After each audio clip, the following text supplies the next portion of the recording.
আসসালামু আলাইকুম রহমতুল্লাহি ওবরকাতুহু।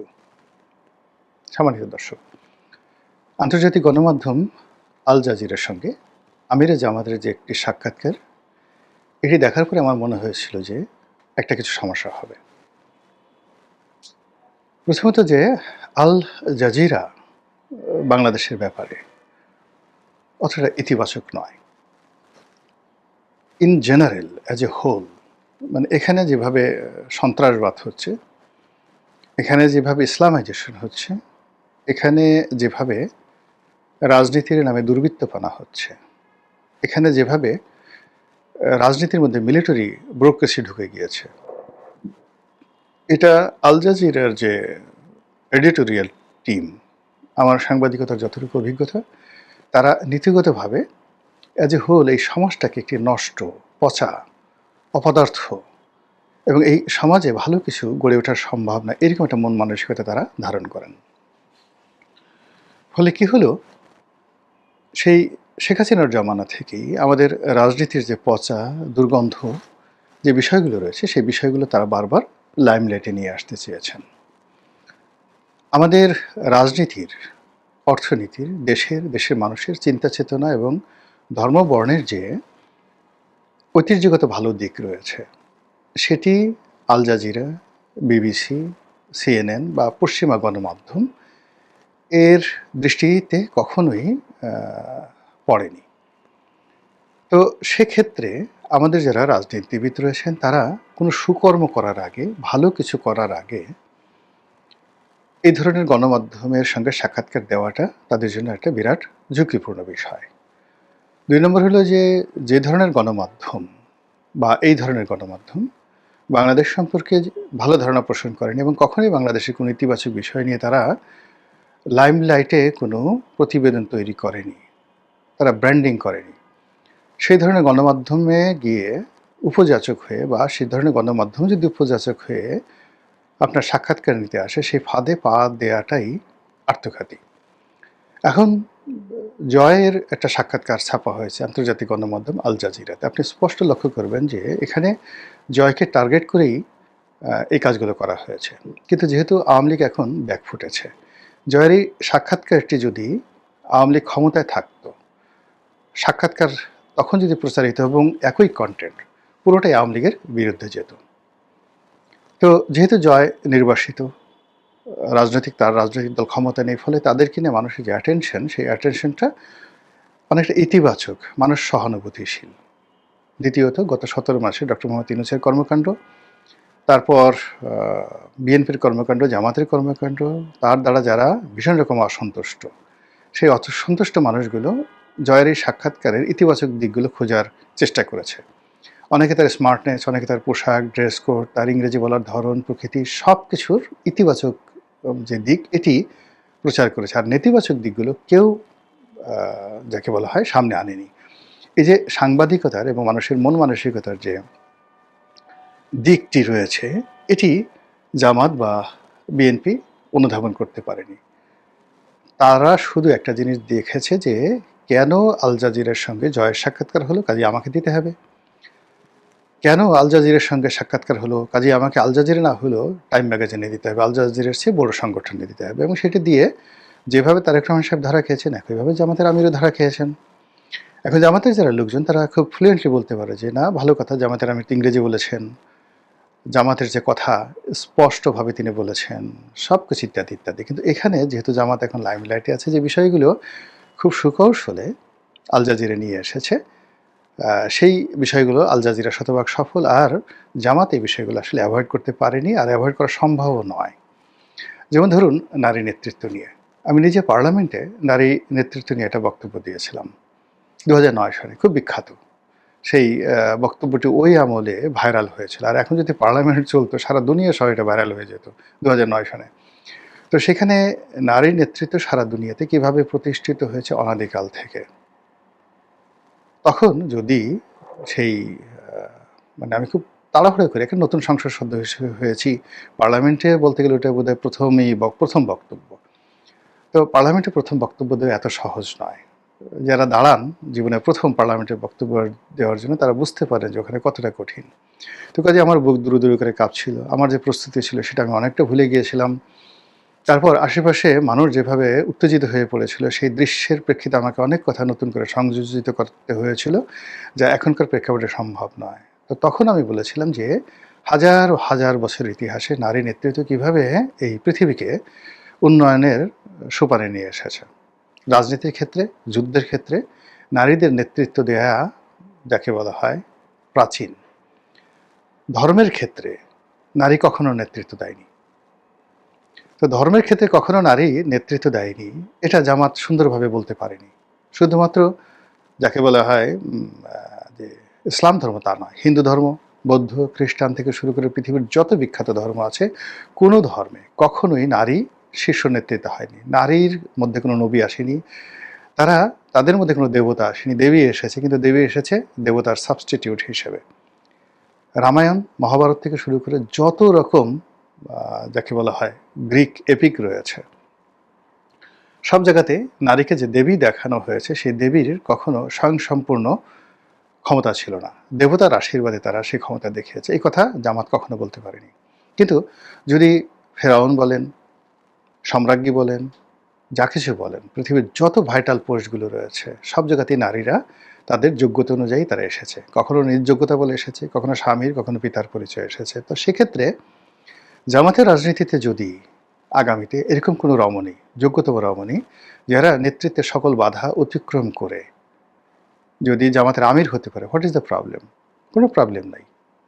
তাকে তো সেই বাধা অতিক্রম করতে হবে। শেখ হাসিনা তো বা বেগম খালেদা জিয়া তো এমনি এমনি শীর্ষ পর্যায়ে পৌঁছেননি। তাদের নেতৃত্বের একটা জায়গা অতিক্রম করতে হয়েছে, আর একটা সংকট মোকাবেলা করতে হয়েছে, ঐক্যের একটা প্রতীক হতে হয়েছে। ইন্দিরা গান্ধীর ক্ষেত্রে সেটা প্রযোজ্য, বেনজির ভুট্টোর ক্ষেত্রে সেটা প্রযোজ্য। এমনকি দিল্লি সিংহাসনে সুলতানা রাজিয়া এমনি এমনি আসেননি। হাজার বছর ইতিহাসে দিল্লি কেন কোনো নারী নেতৃত্ব পেল না? কিংবা এখন যে দিল্লিতে প্রেসিডেন্ট পদে নারী আছেন, কেন, কিভাবে হলেন? এই প্রেক্ষাপটগুলো জামাতকে পড়াশোনা করতে হবে।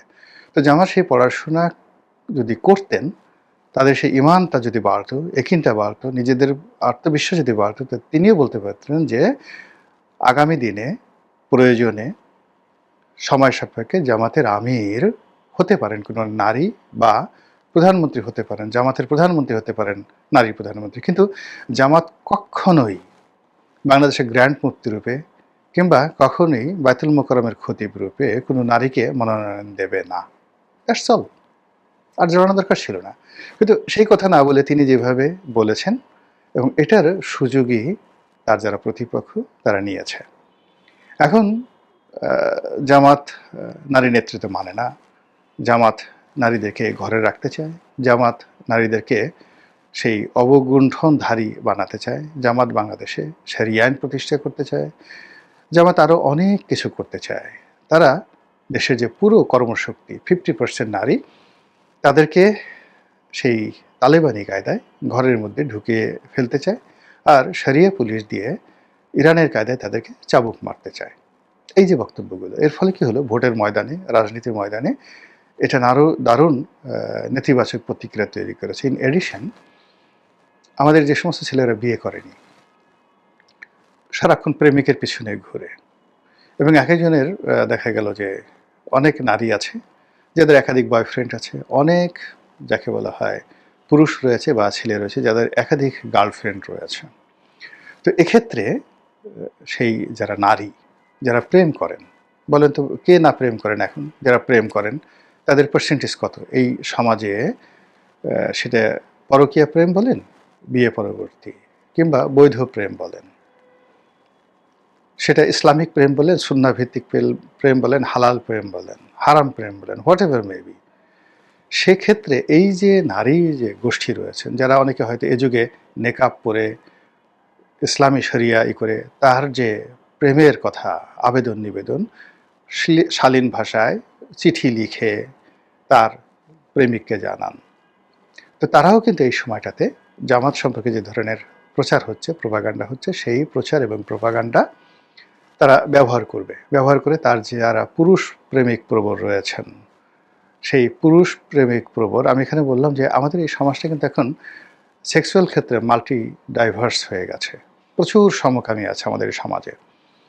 জামাত যত কথাই বলুক না কেন, এই সমকামীদের ব্যাপারে তাদের স্পষ্ট কথা বলতে হবে, হোয়াট এভার মেবি। মানে বিশাল সংখ্যক সমকামী রয়েছে।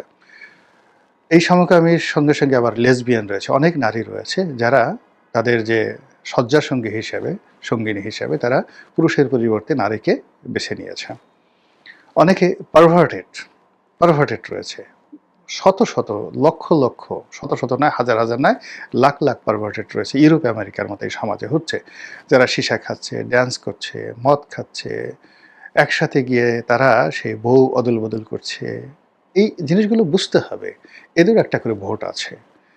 এরপর আমাদের সমাজে তৃতীয় লিঙ্গ রয়েছে, এবং তৃতীয় লিঙ্গ কেন্দ্রিক একটা গ্রুপ রয়েছে, যেটা মানে এই অশ্লীলতার চরম পর্যায়ে। কাজে এখানে সব ব্যাপারে দেবতাগিরি দেখালে রাজনীতি হবে না।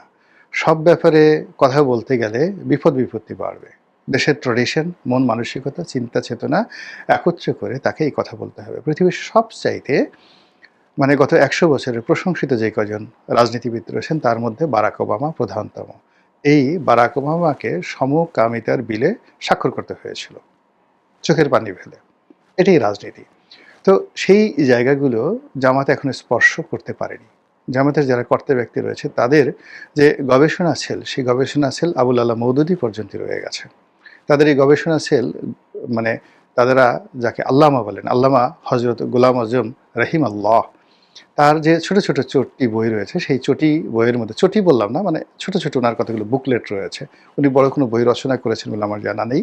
জামাতের বেশ কয়েকজন আমার সাথে দেখা করতে সেরকম কিছু ছোট বই দিয়ে গেছেন। তো ওই বইগুলোর মধ্যে জামাতের যারা লোকজন তাদের জ্ঞান সীমিত রেখেছে, কিন্তু এর বাইরে যে বিশাল একটা ইসলামী জুরিসপ্রুডেন্ট রয়েছে, আল রাজির যে বিখ্যাত গ্রন্থ রয়েছে, ইবনে সিনার যে দার্শনিকতা রয়েছে, জাবির আল হায়ানের যে দার্শনিকতা রয়েছে, যেটি তাদের জমানাতে অন ইসলামিক বলা হতো, তাদের জমানাতে কুফেরি মতবাদ বলা হতো।